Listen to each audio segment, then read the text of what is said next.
listeners, and welcome to this week's recording of Boomerang. Team 5 this week is made up of Sadie, Claire, Rosemary, John is our technician, and we welcome Sheila, who's joining us as our new copier. This week, the news is taken with permission from the West Lothian Courier dated the 15th of August 2024. As usual, the news will be broken into 4 sections, and we will start section 1 with the general news. And this first item is headed, New MP vows to speak up on concrete crisis. A new MP who grew up in the shadow of Grangemouth and went on to work for Barack Obama's US campaign has vowed to speak up on the crumbling concrete crisis. Gregor Poynton is the new MP for Livingston, the first Labour MP to hold the seat for a decade following July's general election. Raised in Falkirk, Mr Poynton overturned an almost 15,000 SNP majority held by Hannah Bardell to take the constituency once held by Robin Cook back into the Labour stable. He was elected in an 18.9% swing to Labour with 18,000 votes.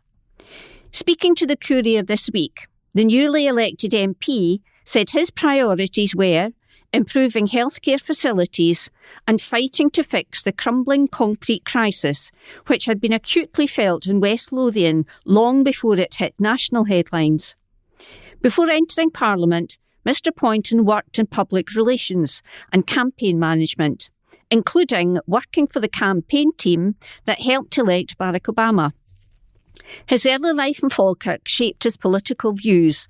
His dad worked in a unionised plastics plant in Grangemouth, an experience that deeply influences the new MP's advocacy for workers' rights and secure employment. He said, "The opportunity to get on is what everyone wants for their family. I know I want it for my boys. It is the reason I'm in politics and what drives me to make sure no one, anywhere in this country, is held back by their background. Young people are struggling to find decent jobs that pay, let alone get a foot on the housing ladder. The cost of childcare is extortionate, keeping parents, often women, who want to work, out of work. With the right support from our MP and UK Labour government, there are many opportunities ahead for our local industries, SMEs and workers, and I will work with businesses, unions and cooperatives to help make sure that our local people and our towns benefit from them." This article by Debbie Hall is headed Transport Cut Puts Our Boys in Danger. Frantic parents of children with autism and ADHD have hit out at West Lothian Council after a specialist taxi service was stopped for their 2 youngsters. Some pupils with additional support needs, ASN, who had relied on the service have now been told they'll need to make a different way to class. One mother, Hazel Lees, says her son, Rhys, 14, cannot travel alone to West Calder High School, and it would be an accident waiting to happen. Another concerned mum, Jane Duncan, says her boy Finlay has no danger awareness and has been severely bullied in the past. They say they are not alone, adding there are many other families in the situation and are pleading with West Lothian Council to rethink the changes. Hazel, who stays in Adwell, said, "My son has ASN transport to school his whole school life, and now going into the most important year of his life in S4, his ASN transport to school has been rejected. I have recently found out this has happened to a lot of children in West Lothian. My son has autism and ADHD. He cannot travel alone and gets mobility payment from our government because of this, but still our local council thinks he is fit to travel to school on his own. He would have to come a few roads, crossing including a very busy main road, to get to the school bus, and he doesn't pay attention to his surroundings, so that's an accident waiting to happen, and I'm not willing to put my son in danger. In stressful situations like this, my son gets very anxious and can't cope with the overload of stress. I work and have been in employment since Race was born, and if I want my son to travel to school safely, I'd have to resign from my job. My son has not attended his first day back at school this week, so is missing out on important education, as I was always put his safety first, and he has also refused to get the public school bus as he's afraid. Jane Duncan's son, Finlay, 15, attends an ASN small placement setting within Inverarmond High School in Ladywell. She says, Finlay is 15 with autism, ADHD and anxiety and has had transport from the age of 4. The council now expects him to make his own way to and from school. He has no danger awareness, so can't do it safely. He has been severely bullied as well, and I handed in supporting documents from the school and his ADHD consultant about why the taxi is a necessity for him to continue his education, and was still refused. I appealed twice. I'm now waiting for the Scottish Ombudsman to get back to me, but that process is around 16 weeks. This is a disgusting move by the council. I know quite a few parents in the same position as us. A council spokesperson said, "It's important to note that there are no changes to our existing policy for home-to-school pupil transport policy. All transport applications have been considered in line with our current policy and taking into account individual pupils' needs. This year, we have realigned transport provision to meet the policy. A small number of pupils who were previously provided transport will no longer be provided transport. Each of these pupils live within walking distance to their school. Full policy details were provided to all parents and carers in April 2024. This next article is entitled Tony's Off for a Wee Wander. A West Lothian Council employee is stepping up to take part in a charity challenge to support a local voluntary organisation. Tony Gordon will be taking part in the Wee Wanderer on Sunday, 15th of September, to help raise funds for the Ladywell Neighbourhood Network. Tony will join hundreds of others taking part in the 5-mile walk, which is one of the other partner events to the Edinburgh Kilt Walk that is taking place on the same day. Tony said, "I became aware of the work of Ladywell Neighbourhood Network through my own role with the council, where I can sometimes interact with tenants who may be elderly or in a vulnerable position. The charity provides a great deal of comfort, support and friendship to individuals who find themselves in a lonely and isolated position. I am more than happy to help them raise funds to support the continuation of their vital work in the community. You can support the fundraiser at www.justgiving.com/crowdfunding/Ladywell-Neighbourhood-Network. The Ladywell Neighbourhood Network is a charity organisation that has been providing services for over 30 years. And the article is accompanied by a picture of Tony Gordon with one of the members of the Ladywell Neighbourhood Network. This next item's headed, Future is looking far more hopeful. A home treating those battling addiction opened its doors this week. Hope House in Broxburn, which has been the vision of Richie Ronchero, the founder of charity Steps to Hope, opened on Monday. It will house 10 addicts with the aim of helping them achieve sobriety and onto the road of recovery through education. Hope House has been in development for 14 months, with multiple staff members, supporters and businesses donating funds to make the residential alcohol and drug recovery home a reality. Richie, who himself is in recovery from drug addiction and also has experienced homelessness in the past, managed to raise £250,000 by sleeping rough for 8 weeks in 8 different cities across the UK. Steps to Hope was also supported by Balfour Beatty, who donated and installed boilers worth a whopping £40,000, as well as built furniture for the home. Various supporters contributed by organising their own fundraising challenges, such as sleeping rough, shaving their heads, zip-lining, and performing gruelling endurance tests. This has meant the service is available completely free of charge for all service users. Richie, aged 40, said, "This service is completely free to an individual who wants to get clean and sober. No funding is needed. Finances will not block them from accessing the support they deserve, and we absorb that by continuous fundraising. We do not claim housing benefit per room and fully fund these placements ourselves. Too many people out there are dying due to a block on residential support relating to their financial status. A lot of addicts lose their lives because they belong to the wrong postcode as well. I do not want to explain to a mum or dad that they lost their child to addiction because they were born in the wrong area." Richie believes his role as director of Steps to Hope also helps him to stay clean and in recovery. "The only way I stay clean is through constantly trying to help the newcomer," he said. "It's a two-way street. They come in here and are getting clean and sober, but also letting me play a small part in that journey. And that's the paradox of this. Another addict mentored me into recovery, and that instilled in me, you have to help others to stay sober, and hopefully they will continue that journey and help more people themselves." Steps to Hope operates a 12-step programme.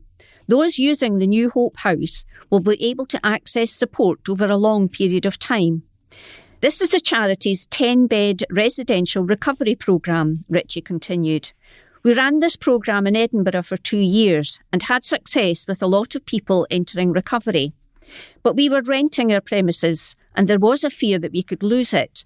So, for the benefit of our own security, we decided to purchase and renovate Hope House. I'm looking forward to getting back to doing what we do best. Anyone who is battling drug or alcohol addiction, whether they're at different stages, maybe on high prescription meds looking to come off and stabilise, or already sober, we're here to help. We welcome anyone from across the UK, and you can self-refer or be referred by another agency to us. We do not discriminate by postcode, financial situation, or whether individuals are experiencing homelessness or not. Thanks to our presence on social media, we are receiving a lot of phone calls for people wanting to access the service. For now, we have filled the 10 bedrooms with our aim for service users to graduate within 90 days to a year. People can stay for longer periods, depending on their circumstances. For those clean and sober, we look for them to graduate after about 90 days, whereas those becoming sober from prescription medication can range anywhere between those 90 days to a year. We're a 12-step based programme and focus on the 12-step recovery model. Hope House runs a daily schedule 7 days a week from 8 a.m. until 9:30 p.m. The idea is to create a community of recovery where service users can engage in various activities such as group work, book work, fitness classes, cooking, and educational meetings around addiction, among many more. Those in Hope House do not have much time to think about anything else as there's always a distraction. We're not a rehab centre, but an educational activity programme that helps service users sustain long-term sobriety. We hope to give addicts the tools to achieve a sober life. The aim is to show there is a life beyond addiction. Richie wants to continue building the service and is already in early talks with Balfour Beatty with a view to building a 5-bed extension to the property. And there are several photographs that go along with the article. There is one of Richie himself looking well and happy, and a thumbs up. There is a photograph of the lounge area, which is very bright and attractive and has lots of seating. There is a photograph of Richie during one of his sleeping rough nights. And there is a photograph of the games room, which includes a snooker table. Dad gets fitness back to take on Ben Nevis after motorbike crash. A West Lothian dad who is fighting back from a motorbike crash has ended his career is about to take on his steepest challenge yet. Colin Carson was medically retired from Police Scotland in 2017 after suffering injuries in the accident while on duty. The former CID detective constable said he's worked hard to get fit again since then and is set to climb Ben Nevis to continue his fitness journey while raising money for Marie Curie at the same time. Colin, 51, who lives with wife Lorna and daughter Melissa in Bathgate, says he's nervous and excited at the same time to take on the challenge and has been hitting Bathgate Excite Gym in preparation. Colin, who now works for family-run business RJ Fixings, told the Courier, "I was medically retired from the police after a motorcycle accident and I lost my fitness and put on weight. I knew I needed to get into a position where I lost weight and got my fitness back while trying to balance the daily pain I live with. So I started going to the gym. A friend of mine also does a lot of hill walking, so I decided that was a good way to get fit." A number of our friends and family have suffered from cancer and have used Marie Curie. My mum is also a regional fundraiser for Marie Curie, and an advert came up on my Facebook to climb Ben Nevis for Marie Curie. That's why I wanted to do it. But the challenge for myself physically is to get my fitness back while doing a good thing for Marie Curie. Colin said he started hitting the gym around 2 years ago and has since lost 2 stones and regained most of his fitness. Colin said he's looking forward to pushing himself with the Ben Nevis challenge. "I'm excited and nervous at the same time. Anything that's worth doing isn't easy and shouldn't be easy. My family has been excellent in supporting me and I've already received a lot of sponsorship from them and enthusiasm from them. Colin has also organised a fundraising event on Sunday, August the 25th at Whitburn Masonic to boost his sponsorship with a singer, entertainment and much more. He takes to Ben Nevis on September the 14th. Tickets to this fundraising event, email ccsuper64@incloud.com. To donate, visit https://www.justgiving.com/fundraising/Colin Carson. 8-day bin strike suspended as fresh pay offer considered. Strike action among West Lothian Council Waste and Cleansing Services staff that was due to start this week was suspended at the last minute. Unite, Scotland's leading trade union, announced the 8 days of strike action across 18 councils in waste and cleansing services was called off. Following a meeting of its local government committee on Monday, a ballot will now commence imminently on the new pay offer made by COSLA. The ballot will open on the 15th of August and close on the 5th of September. The new offer represents a minimum cash increase of £1,292 for the lowest paid council workers, which is equivalent to 5.2% for those earning around £25,000. The Scottish Local Government Living Wage will also increase by 5.63%.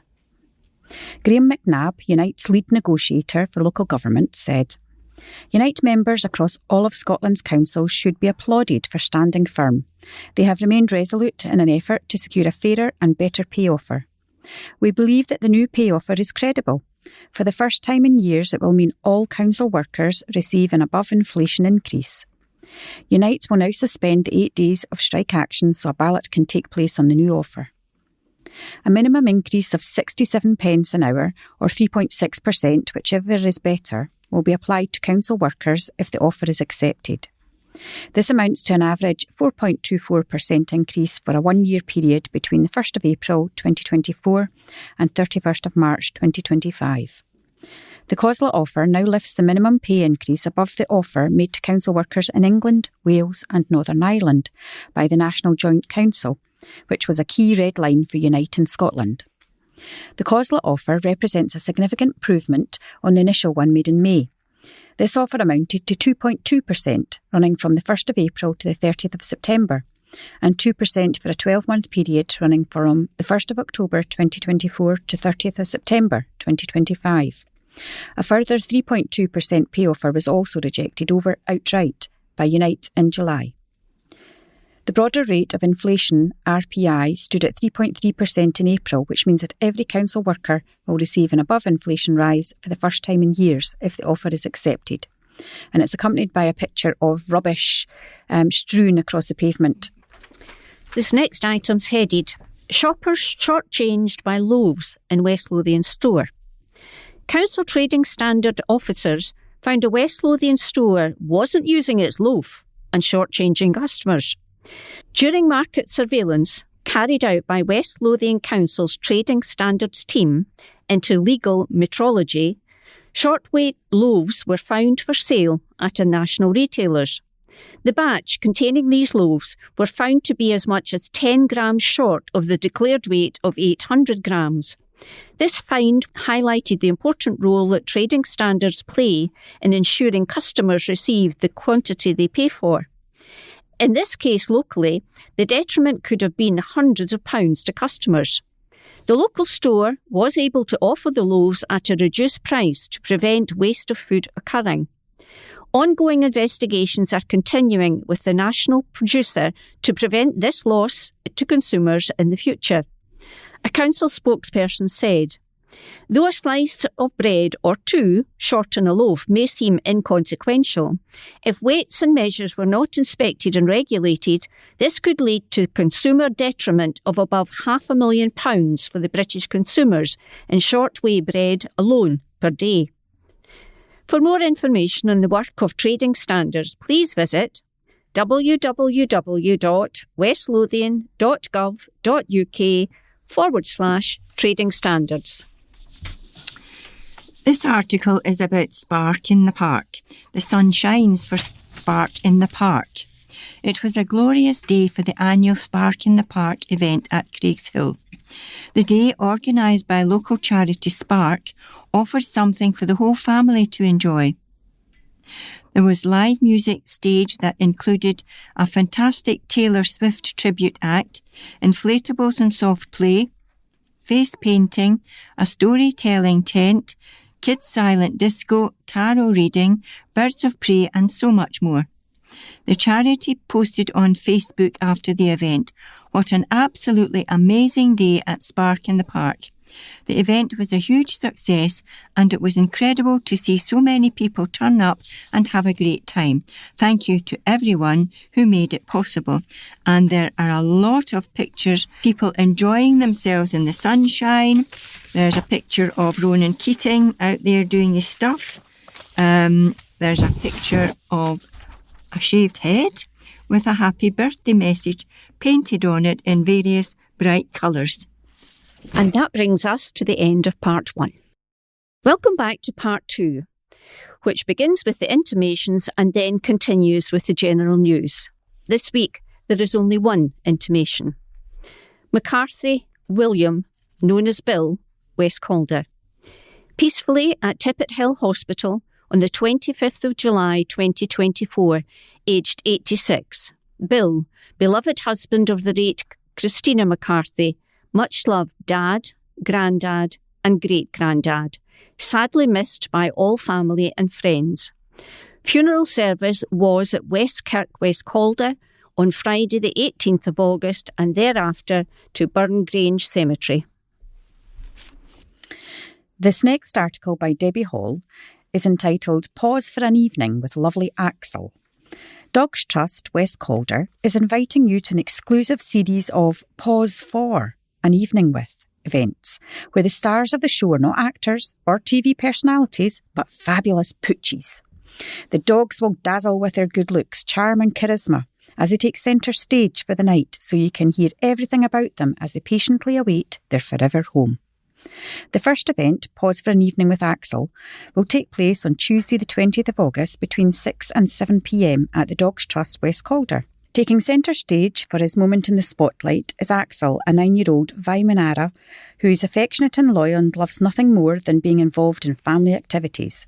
Axel is currently in a foster home where he enjoys playing in the garden and has a special love of carrots. Axel is an underdog, which is a term given to dogs that have spent more than 6 months in the charity's care. Susan Toner, manager of Dogs Trust West Calder, said, "We hope people interested in our doggy stars will come along on the night and enjoy a unique experience of an audience with each dog. It's something a little different and enjoyable in terms of rehoming a dog. Don't miss the chance to meet Axel and his foster carer and find out if he's a match for you. Join us for this heartwarming event and get to know this wonderful boy." No tickets are required for these once-in-a-lifetime events. You're invited to come along to join the team and learn more about these canine superstars. If you think you could provide a home for Axel or any of the 40 dogs currently available for rehoming, please contact us on 01506 873 459. You can also follow us on Twitter at DT_West Calder and Instagram at DogsTrust_West Calder. If you're keen to find out more about some of our specific canine pals, we'll be hosting our brand new event, Pause for an Evening, with between 6 to 7 p.m. on Tuesday, August the 20th, to highlight Axel, who will be present and trying to find himself a home for one lucky household. The Rehoming Centre is also recruiting volunteers for a variety of roles. Anyone interested should email volunteer coordinator at Gary, that's GARRY, .lee, L-E-E, at dogstrust.org.uk. For further information on any of the dogs at Dogs Trust West Calder, go to www.dogstrust.org.uk/West Calder. And the article is accompanied by a picture of Axel with his foster carer looking very bonny and welcoming. This next item is headed Right-wing protesters scared off.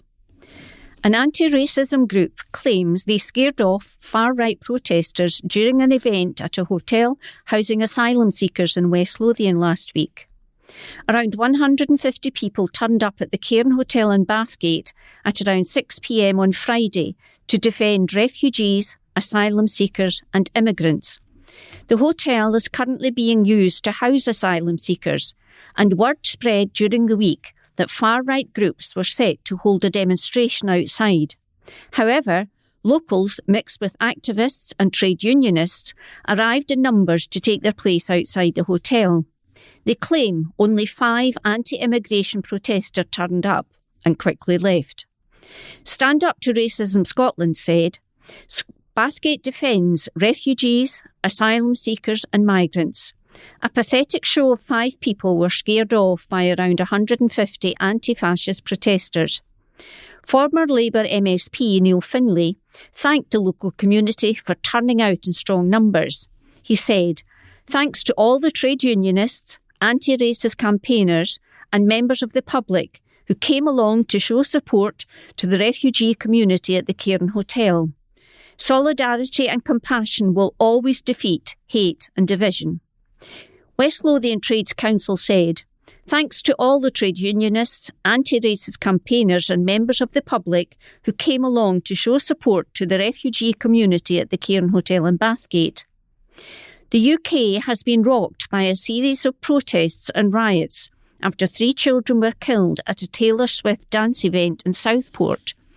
Recently, police officers were attacked and more than 400 people were arrested after shocking scenes saw shops looted and hotel housing asylum seekers targeted. A number of people have already been slapped with prison sentences for their role in the riots, as the UK government cracks down on unrest across the country. Earlier this week, it was revealed First Minister John Swinney had written a letter to X, TikTok and Meta, which owns Facebook and Instagram, saying police chiefs in Scotland have raised concern at the length of time it takes for technology companies to remove problematic texts. In it, the First Minister told social media bosses, "It is clear to me that social media platforms have a duty to take action to ensure that individuals in our society are not subjected to hate and threatening behaviour, and that communities are protected from violent disorder. He added, "Everyone has a role in stopping the spread of misinformation. You and your platform have a specific responsibility to do so." The social media giants have been told to set out how they are combating racist and hateful speech spread across the platforms. Mr. Swinney said, "Given the seriousness of the situation, action needs to be immediate and decisive." Pressure has been growing on social media giants in recent days, with former Scottish First Minister Humza Yousaf describing X, formerly Twitter, owner Elon Musk as one of the most dangerous men on the planet at a talk in Edinburgh. Digital Ofcom watchdogs also wrote to social media bosses to remind them of their obligation to remove dangerous communication. This article is headed "Living with Nightmare Neighbours." A woman has hit out over the nightmare neighbours ruining her community, saying her home street has turned from a dream residence into a living hell. The woman, who wishes to remain anonymous, moved into Bailey Crescent, East Calder, but says the West Lothian street has descended into debauchery. The fed-up mum said her family were overjoyed when they moved into their new home in 2022, as it was everything they had dreamed of. But she says Housing Association Home Group, the firm believed to manage housing on the street, has failed to act on dealing with difficult tenants on the street, despite several aligned assurances. She told Edinburgh Live the street is plagued by feral adults and kids, and that residents have put up with drug dealing, violence and antisocial behaviour for the last 2 years. The woman, who lives with her husband and kids, explained, "I understand evictions can be a long process, but our street is now constantly filled with police dealing with these people. I've witnessed assaults, drugs being openly sold, people running into homes with swords and bats, among so many other problems. I would describe the area and a lot of the people as feral. I've never seen anything like this in my life.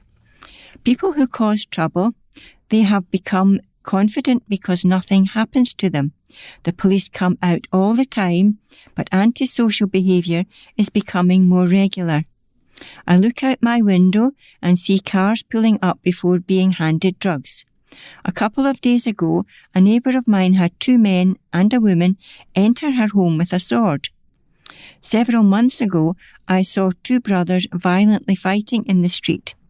Regularly, you see people walking with bats and metal poles. There's so much violence here. I still have shards of glass in my front garden from my neighbour having her window smashed."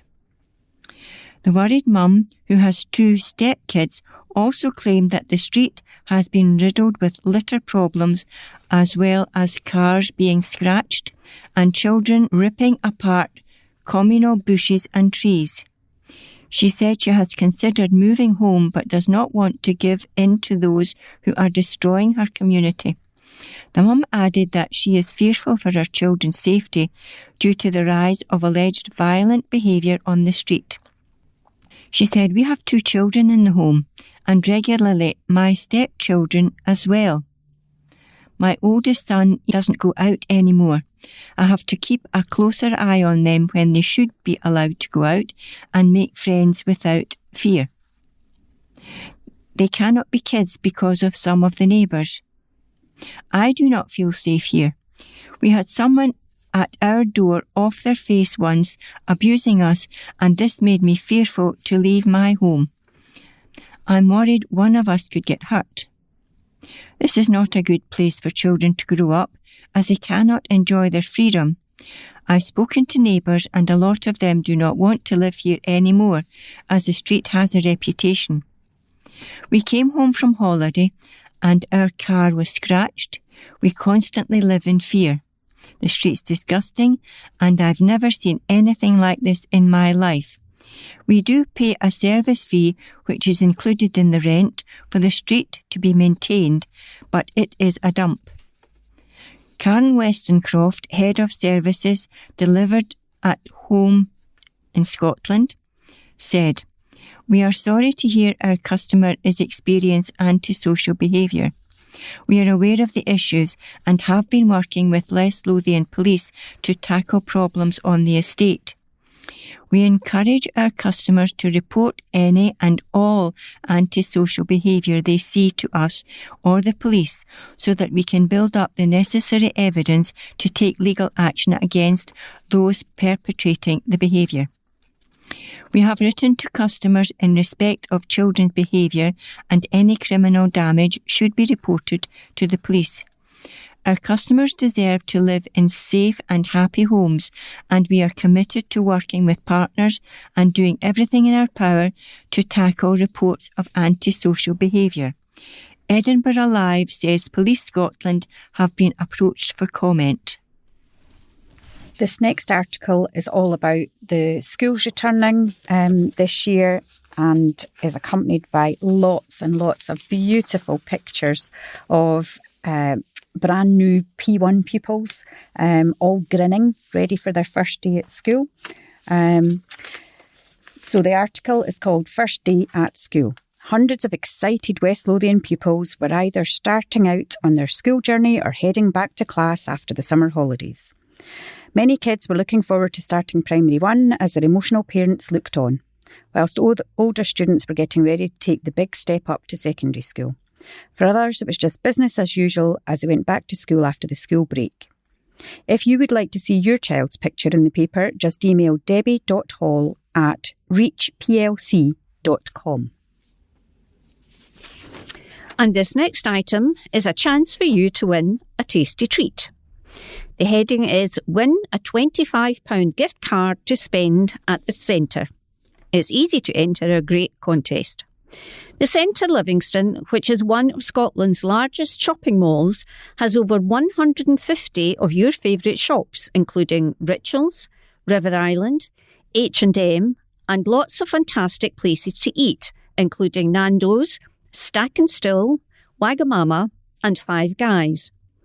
If it's a well-deserved treat that you fancy after a great day out shopping, check out Krispy Kreme, which first launched in 1937 in New Orleans for one of their iconic melt-in-your-mouth original glazed donuts.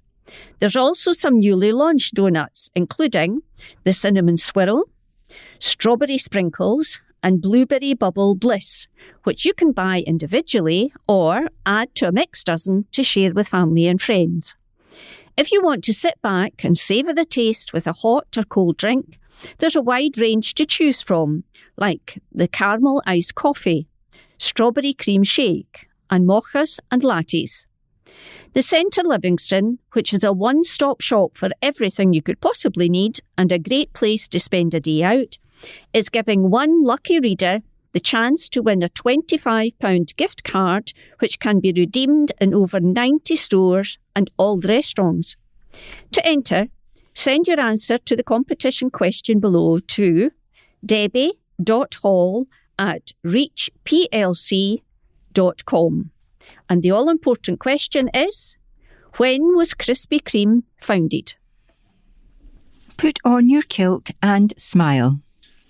West Lothian mental health charity Smile is inviting supporters to don their kilts and put their best foot forward to help raise funds for its services.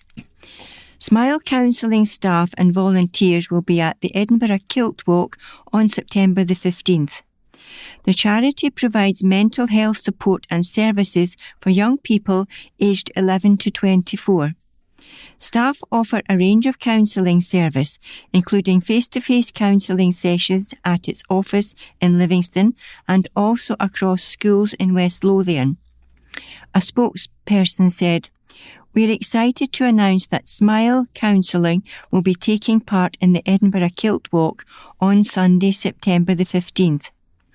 Our dedicated team of staff are all geared up to walk the miles and make a difference, but we need your help too.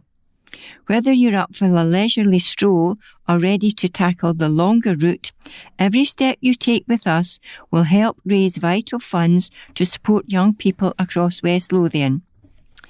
This is a wonderful opportunity to contribute to the work we do, ensuring that local youth receives the care and support they need. Want to join us? Sign up today through the official Kilt Walk website, https://thekiltwalk.com.uk/events/Edinburgh. Let's make this year's Kilt Walk one to remember and show the power of community spirit. Thank you for your continued support. See you on the 15th of September. This next article is by Stuart Somerville. Bubbles site set to go on the market. Previous sale falls through. The leaders of West Lothian Council have been accused of spending needless cash on the demolition of a popular swimming pool. A private developer was lined up to buy the former Bubbles pool in Livingston and turn it into a petrol station and a food outlet. Council officers wanted to demolish the site due to vandalism and took the decision to flatten the former pool before a deal was signed. Council officers acknowledged that West Coast Estates Limited, the prospective buyers, had walked away from their $850,000 offer made in November after refusing to meet the council's demolition costs. This week's meeting of the executive heard the demolition cost the council £180,000. Senior SNP councillor Pauline Stafford told a meeting of the executive that the decisions taken in June had left the Labour-run council out of pocket and the town without a valued asset. The council officers defended their decision to demolish the site before a deal was sealed as one taken in the interests of public safety after break-ins and fires at the site and also at the closed Broxburn pool.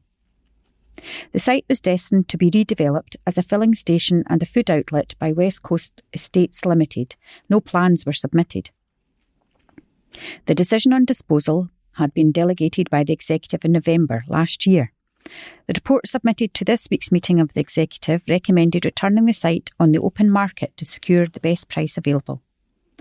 Officers confirmed in response to questions from Labour councillors that it was likely that the demolition costs would likely be recovered in the sale of the cleared site.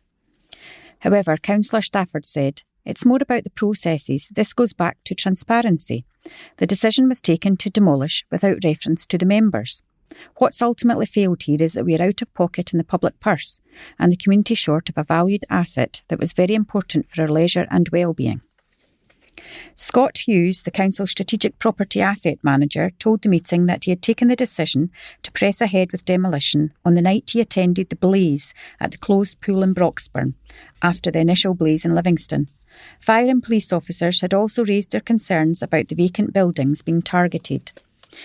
This article is accompanied by a picture of the demolished former Bubbles swimming pool site. This next item is headed, Kids Get to Meet Their Rugby Heroes. Young West Lothian rugby fans got to meet some of their heroes last week.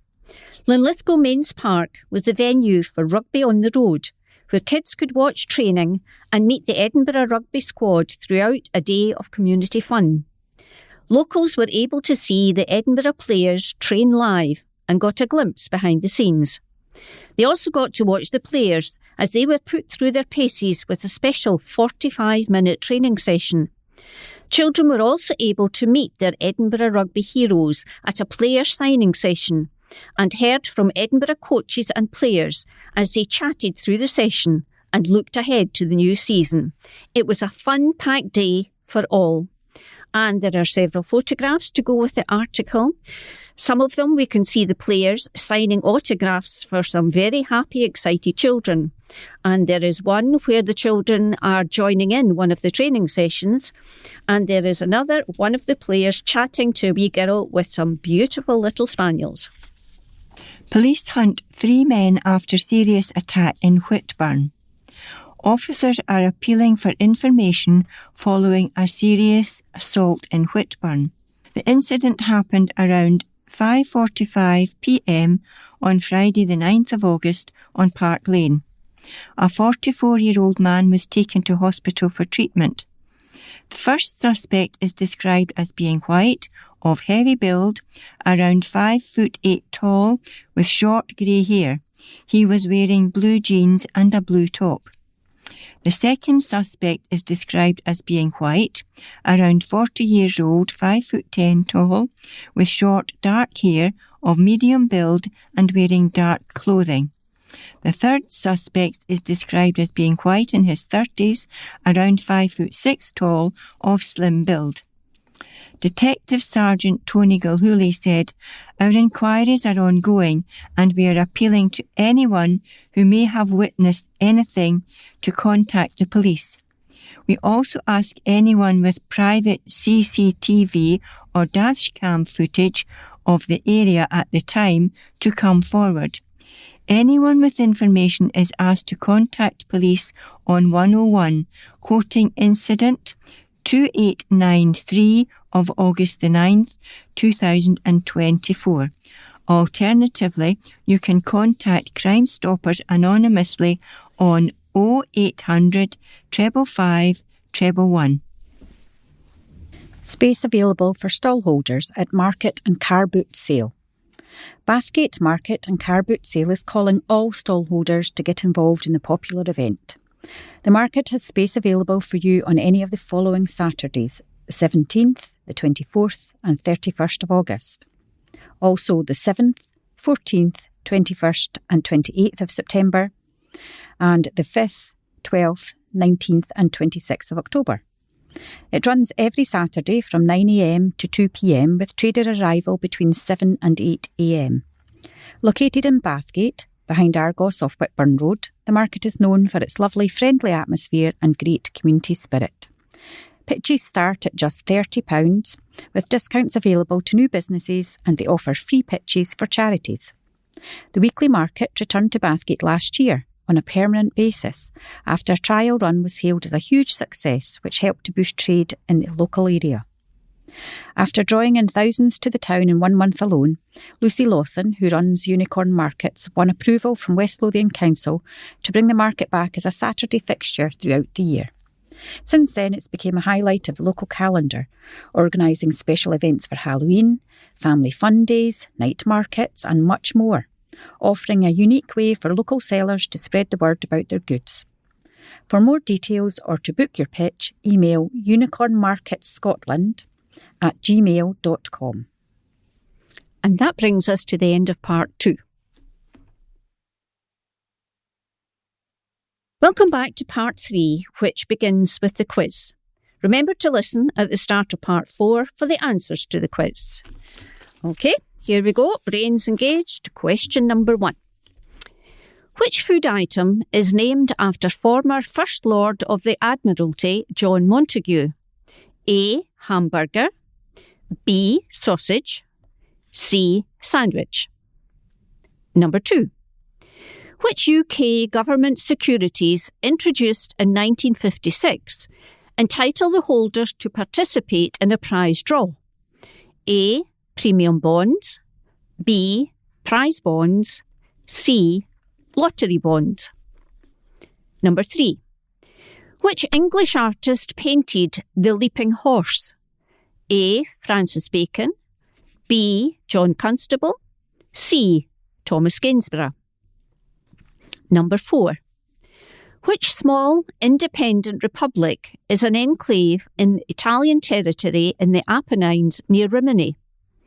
A. San Marino. B. Vatican City. C. Monaco. Number 5. Which branch of the armed forces is represented by the initials RAF? A. Royal Air Force. B. Royal Navy. C. British Army. Number 6. Which house in Gloucestershire, famous for its annual horse trials, is the family seat of the Duke of Beaufort? A. Blenheim Palace. B. Badminton House. C. Chatsworth House. Number 7. To which political party did US Presidents Franklin D. Roosevelt, John F. Kennedy and Jimmy Carter belong? A. Libertarian Party. B. Republican Party. C. Democratic Party. Number 8. Which combat sport takes place on a piste, P-I-S-T-E? A. Fencing, B. Savate, C. Boxing. Number 9. Who wrote The Merchant of Venice and Much Ado About Nothing? A. William Shakespeare, B. Christopher Marlowe, C. John Donne. And finally, number 10. Which Dutch artist painted the Laughing Cavalier? A. Vincent van Gogh, B. Rembrandt, C. Frans Hals. And for a Brucey bonus, here's a little word challenge for you. There are 2 words. Can you say what the meaning of each word is? The first word is courant, C-O-U-R-A-N-T. Does it mean A. stooping, B. in a running position, or C. a messenger? And the second word is boor, B-O-O-R. Is it A. a male swine, B. a coarse or bad-mannered person, or C. a book lover? Good luck, everyone. And now back to the general news. And this item is headed Bittersweet Day as Coya Brothers Retire. Last mix-up is served at family store after 55 years and is by Debbie Hall. It is the end of an era in Armadale as the famous Coya sweet shop served its last mixture 55 years after opening. James, 59, and Giorgio, Coya, 61, took over the store in 1996 from their parents, Nicandro and Concetta, but are now looking forward to retirement after a lifetime in the shop. An institution in the town, Coya's was a favourite of every young child and sweet-toothed adult in the area. They thanked their customers for their continued support and said they have made good friends during their time running the store. The brothers cited a variety of reasons for calling it a day, from wanting to spend more time with the family to the rising costs of running a small business in the current economy. We would both like to say a huge thank you to all our customers over the last 55 years, they said in a joint statement. It has been a pleasure to have served the community for so long. It would never have been possible without your consistent custom since our parents opened the store back in July 1969. Some of our customers have become good friends for life. A special thanks for all the cards, messages and good wishes we've both received. It's time to enjoy our retirement now. Thanks once again, James and Giorgio. However, the family will continue to have a presence in Armadale with their brother Perio opening and operating Coya's fish and chip shop that was set up in 1983. Queues could be seen snaking out of the store on their final day of trading, with Armadale locals making sure they were there to witness the end of a chapter in the town's history. In 2023, when the shop was put up for sale, James said, "My wife has been retired for a few years now, so it'll be nice to be able to do things together whilst we have our mobility. My brother has also just become a grandfather, so he's looking forward to that. No one in the family wanted to take over, and to be honest, I don't think I want them to. I'm not sure people understand how much work goes into running a shop."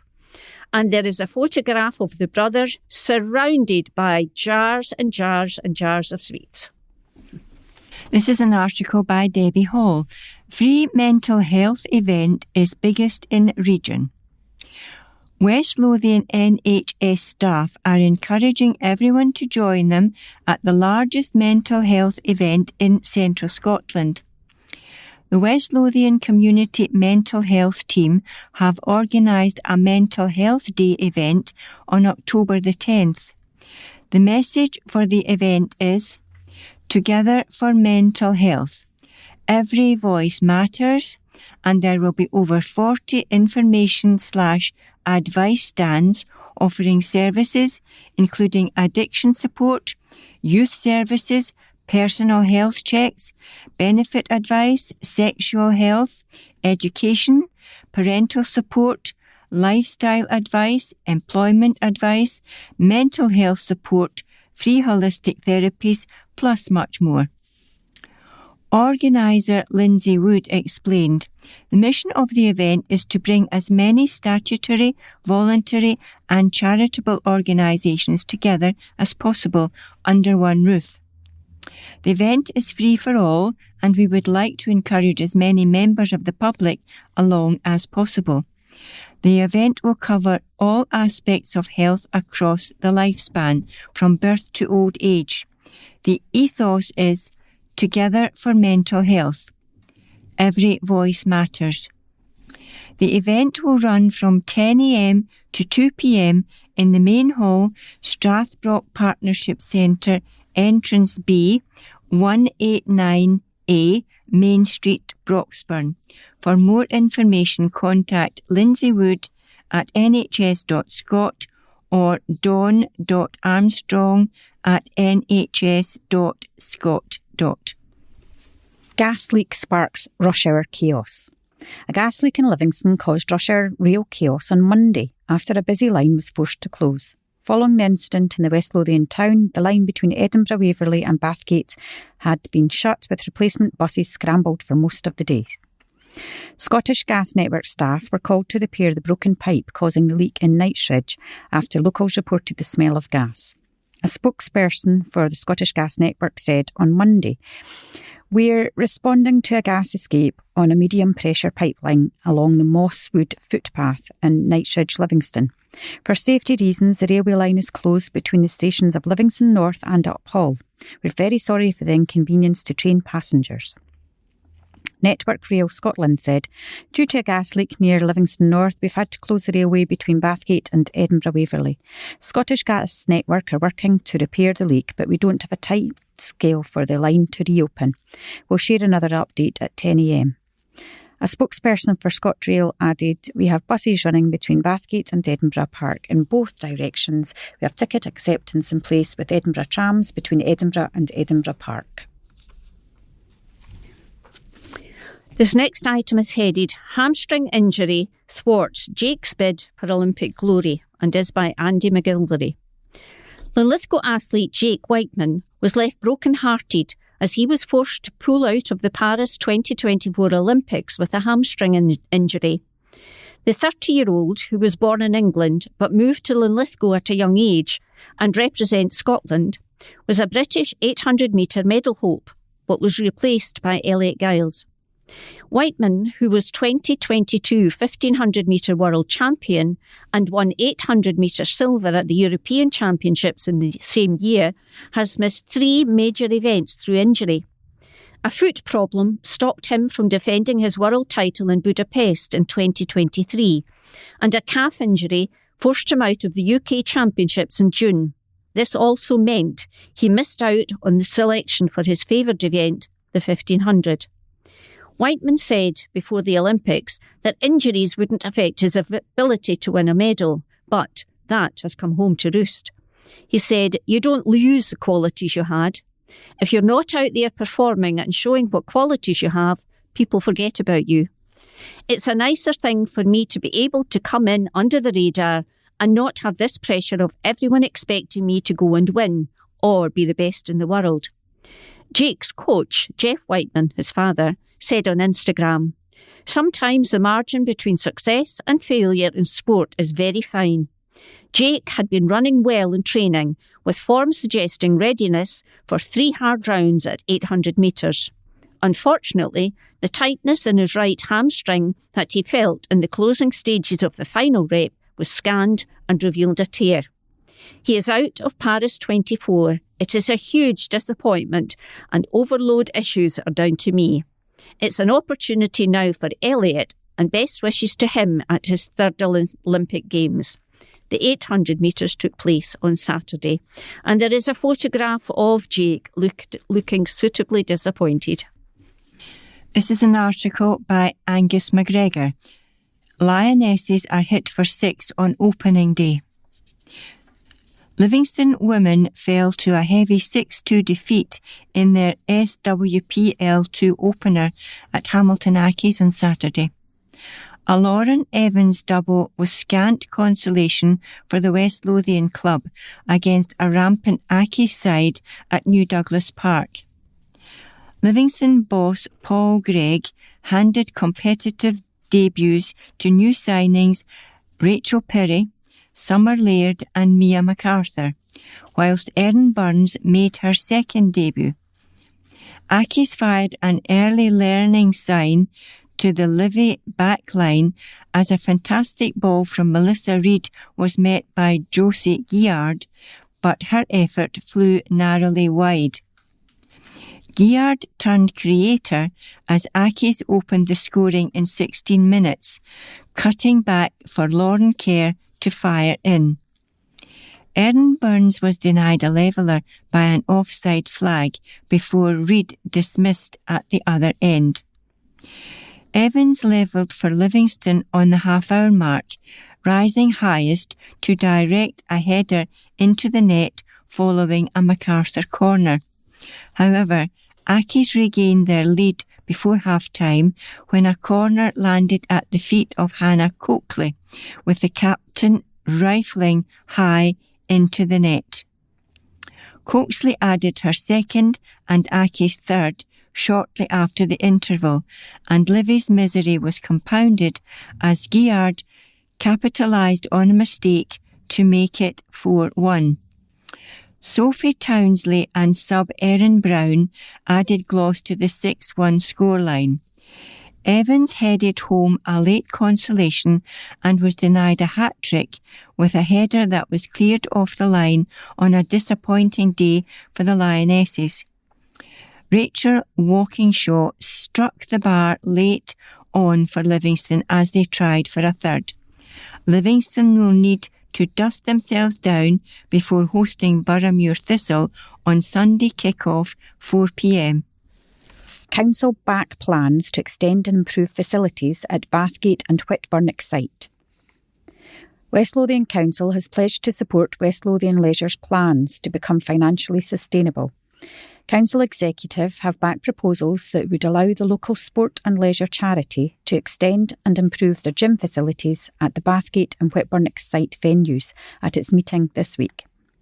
A spokesperson said, the Council will undertake borrowing on behalf of West Lothian Leisure, WLL, which would enable investment of over £870,000 to extend gym facilities at both centres and refurbish the studio at Excite Whitburn for classes and activities.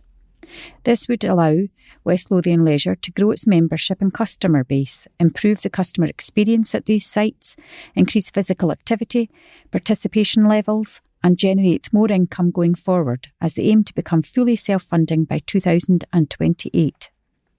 The full cost of the borrowing would be met by West Lothian Leisure from the increased levels of income generated and would be cost neutral to the Council.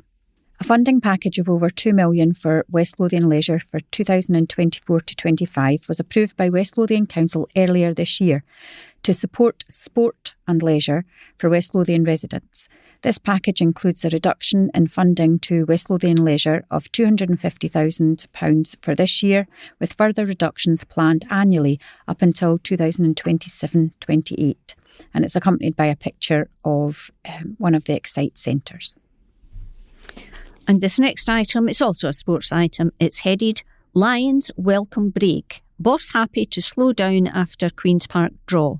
Queen's Park 1, Livingston 1, and is by Andy McGilvery. Livingston boss David Martindale admits his side need their break before hosting Morton in a fortnight. The Lions fought back to draw 1-1 at Queen's Park on Friday night and set third in the championship with a draw and a win from their opening 2 games. But having rebuilt his side over the summer with 5 pre-season friendlies and then straight into Premier Sports Cup group stages action, Martindale reckons his side needs some downtime before welcoming Dougie Imrie's men to West Lothian on August the 24th. Martindale told the club's website, I think we need a wee break, if I'm honest. There are a lot of boys coming up from different leagues. The ones who played in the Premiership with us last season are robust, they're resilient, they're okay.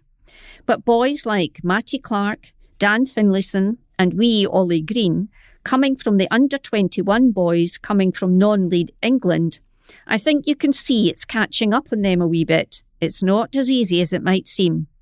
We've had the 5 friendlies, then we were into the cup section, so it's been fairly intense. It will be good to get the boys and get a wee bit of coaching into them.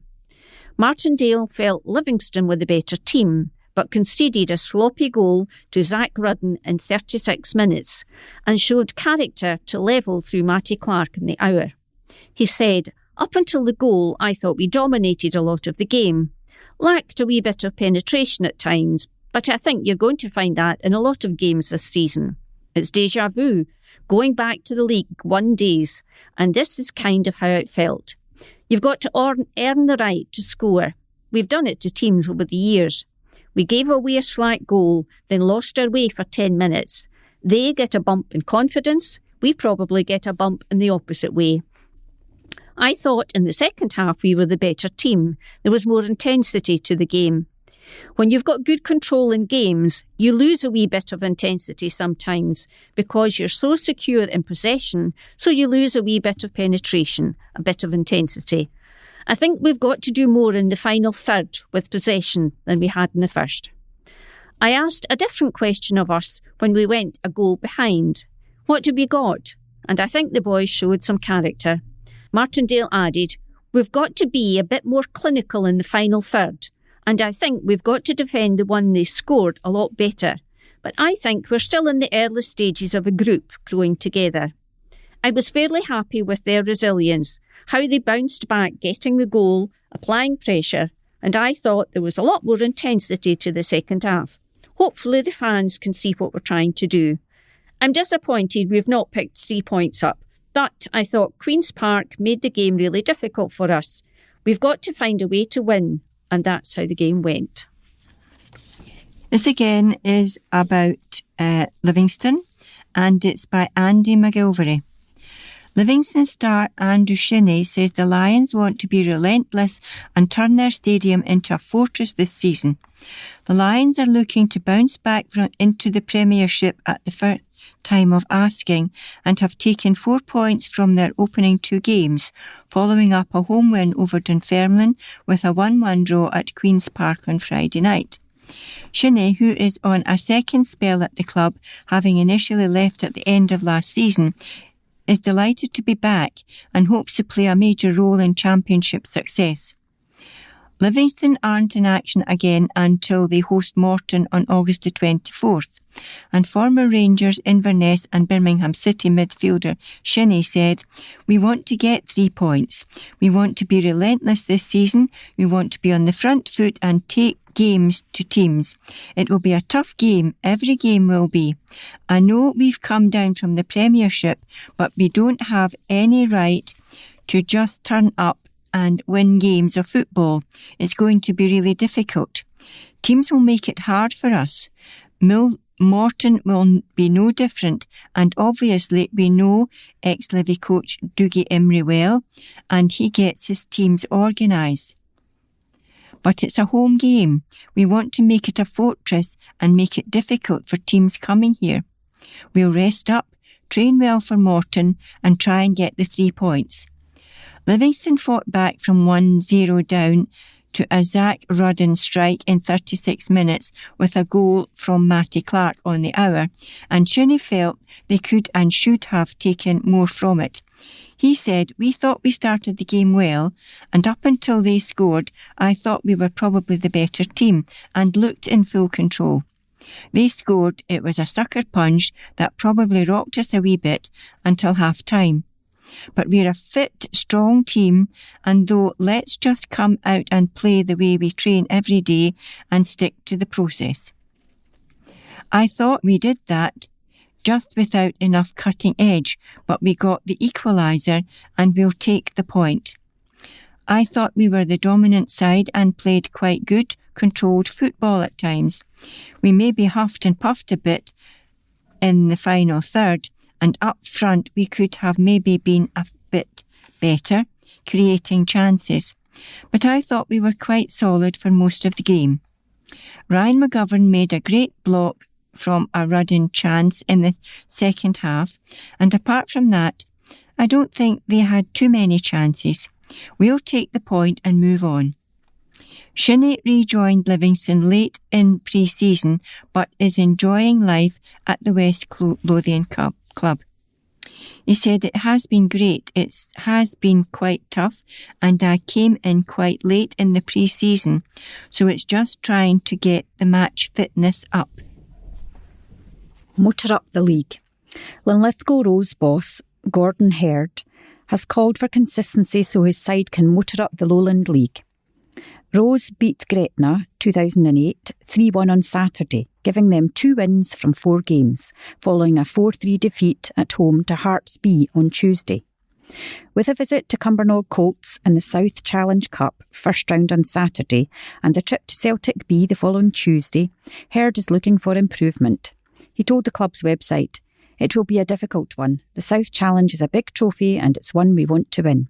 We'll freshen things up next Saturday because we've got a big game against Celtic B on the Tuesday and we'll need to be careful with the squad. The same 11 have started the last 3 games in a row. We're sitting with 6 points out of 12 and we should really be sitting on 12, so it's up to us to get motoring now and get a wee bit of consistency." A Conor McMullen double was added to by a strike from Dylan Patterson on Saturday, and Herd said, "I'm really pleased because this was a tough one. Gretna have significantly improved." And that brings us to the end of part 3. Welcome back to part 4. We'll start with the answers to the quiz and then we have a sports item. Right, let's see how you did with the quiz. Number 1. Which food item is named after former First Lord of the Admiralty, John Montagu? And the answer was C, sandwich. Number 2. Which UK government securities introduced in 1956 entitle the holders to participate in a prize draw? The answer is A, premium bonds. Number 3. Which English artist painted The Leaping Horse? And the answer is B, John Constable. Number 4. Which small independent republic is an enclave in Italian territory in the Apennines near Rimini? The answer is A, San Marino. Number 5. Which branch of the armed services is represented by the initials RAF? And the answer is Royal Air Force. Number 6. Which house in Gloucestershire, famous for its annual horse trials, is the family seat of the Duke of Beaufort? And the answer is B, Badminton House. Number 7. To which political party did US Presidents Franklin D. Roosevelt, John F. Kennedy and Jimmy Carter belong? And the answer is C, Democratic Party. Number 8. Which combat sport takes place on a piste? And the answer is not skiing, but A, fencing. Number 9. Who wrote The Merchant of Venice and Much Ado About Nothing? And the answer is A, William Shakespeare. And finally, number 10. Which Dutch artist painted The Laughing Cavalier? And the answer is Frans Hals. And a little word quiz. The word courant means in a running position, and the word boor means a coarse or bad-mannered person. And your challenge today is use those words in conversation and impress your friends. Another sports article here, entitled Broxburn Bounce Back from Rose Woe with Big Wins. Broxburn Athletic 3, Cumbernauld Colts 0. This article's by Paul Thompson. Broxburn boss Steve Pittman praised his players for racking his back-to-back wins over established Lowland League sides to bury the demons of their derby defeat to Linlithgow Rose last week. The Alban Park outfit were left licking their wounds after a 6-2 humbling at the hands of the West Lothian rivals. But Brox came up with the perfect response by sinking Albion Rovers at Clifton Hill last midweek and then defeating Cumbernauld Colts at home on Saturday, both by 3-0 scorelines. An Errol Douglas double and a Lewis Turner strike did the damage in Coatbridge before Douglas bagged a brace again on Saturday alongside a Nicky Lock goal. Those results have lifted Lowland newcomers Brox up to 6th in the table, 3 points clear of Linlithgow in 8th and 1 point off of joint leaders Celtic B and Caledonian Braves. And proud Pittman said, "The boys have been excellent since the Linlithgow Rose game. We were fantastic against Albion Rovers last midweek and again there against Cumbernauld on Saturday. It was a game of two halves with the wind that we had to contend with. Each half the players adjusted and they changed their game to combat the conditions, playing into the wind and against it, so I was really happy with them. We had to change the system with striker Gary Brass being out injured long term, and every one of the boys have been fantastic, which really made up for the loss to Linlithgow last weekend. That was the response we wanted, but I do put a bit of blame for that result on myself. I put it down to the formation I played in that game and we learned from our mistakes. We'll go into the next game and look to build on this. Everybody is happy again, but we just need to kick on and take it one game at a time. It is good teams we were playing against in this league. There are no easy games. We have maybe rode our luck a wee bit at times, but then we've had our chances, we've taken them. Things are looking good right now and we need to keep our feet firmly on the ground. Broxburn take a break from league action this weekend to face Ardrossan in round 1 of the South Challenge Cup. They are back to Lowland business on Tuesday night when they host Gala Fairy Dean Rovers. Kick-off 7:45pm at Alban Park. Pittman added, Saturday will be a tough game and it will be physical. We just need to manage the game properly and hopefully we'll get into the next round. And there's a few pictures accompanying this article. One of Steve Pittman and then one of Nicky Locke when he celebrates a goal, and then another picture of Errol Douglas about to kick the ball. And now, as an addition to our usual format, we have a short story for you. It's called I Don't Like Salad. I hate salad. Not only that, but I hate almost all green vegetables, and I also hate nuts. This is something that's caused me endless trouble since I was a small boy, and it's time I had a good moan about it. For the whole of my life, I've had to suffer well-meaning people telling me that I should eat salad, green vegetables, and nuts because they're good for me. They're healthy, and they will help me to lose weight. However, when I look at a plate of these things, all I can see is a pile of leaves, stalks, and bits of wood, and I really can't understand how anybody in his right mind could possibly enjoy eating them.